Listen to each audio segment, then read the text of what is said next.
because the next one involves Senator Lummis and her bill to propose a 5% total purchase of the Bitcoin supply. That's right. That's what she wanted.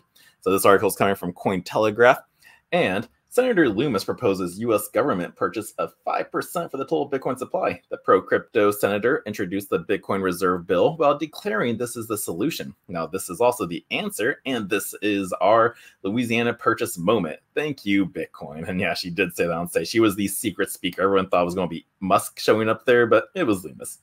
But United States Senator Cynthia Lummis has introduced a bill for a strategic Bitcoin reserve, proposing that the U.S. government buy 5% of the world's Bitcoin supply and hold it for at least 20 years. And that is such a great plan. It can be used for one purpose too, and that is to reduce our debt. Lummis declared during her keynote speech at the Bitcoin 2024 conference on July 27th in Nashville, Tennessee. Lummis explained that if passed, the plan will take place over 5 years with the aim of the U.S. government acquiring 1 million Bitcoin, roughly 5% of the total supply of 21 million Bitcoin. Like, can you imagine that? Like, we're just one country doing that. Imagine when a bunch of other countries started doing it and then Bitcoin's gone. That's when we will see our true God candle out there. No one, like, it's never been there before. We always talk about the God candle. It's never happened because we haven't experienced it yet, but that's only going to happen when the supply is gone. And we are basically seeing that in the moment right now.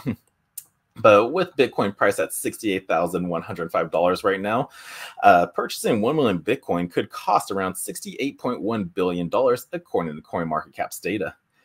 Now, the Bitcoin reserve that we are going to create will start with the 210,000 Bitcoin that President Trump just mentioned and pull it into a reserve, stored in a geographically diverse vault. And that's only the beginning, Lummis stated. We have the money now, but we will no longer be holding it in US dollars and assets that are designed to debase at least 2% per year. We will be holding it in an asset that will grow in value, she added, because everyone's realizing that, like, Bitcoin has been growing. Like, we were listening to the Bitcoin Ben show this morning. We had a live stream because we were there as well in Nashville on conference.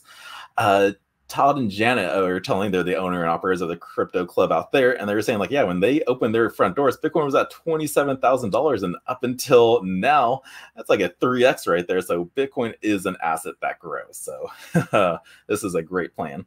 Now, Lummis is a popular figure in the crypto industry, and Lummis, who is well regarded in the crypto industry for her pro-crypto stance, received a positive reaction from the Bitcoin 2024 attendees as she yelled, "This is the solution, this is the answer, and this is our Louisiana purchase moment. Thank you, Bitcoin." And yeah, everyone loved it. Her speech was immediately after the highly anticipated keynote presentation of former U.S. President and current Republican candidate Donald Trump.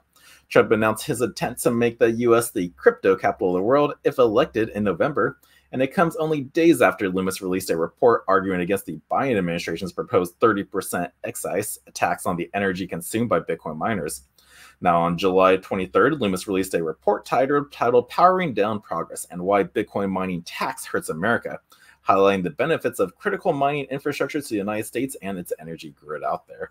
So yeah, definitely take a look at that article if you've not seen it. But yeah, that is what Cynthia Lummis said at the conference. So 3 really big like speakers, and like, who would have thought this like was actually happening 4 years ago during the last hype? Like, we were stoked when El Salvador made Bitcoin legal tender. It's like, oh, we've never seen this, like, because 4 years before that wasn't even a thought. And now we're 8 years later. We have countries that have Bitcoin as legalized tender. We have presidential candidates and nominees like for crypto, literally on all 3 sectors now, but we do know who the true ones are. RFK Jr. is a true one, and so is Trump. They're the other side. They're just trying to just be cautious on that. But I like what Carlos Estrada, or Mr. Vigilante, said on Twitter today. After all this, the federal government will have a strategic Bitcoin reserve. The states will have a strategic Bitcoin reserve. Companies will have a strategic Bitcoin reserve. Individuals will have a strategic Bitcoin reserve. And that is how the Bitcoin standard is, and it is inevitable now. So it is inevitable, guys. Like, get your Bitcoin now, hold on to it, listen to what these guys say, never sell it, and you will be so set when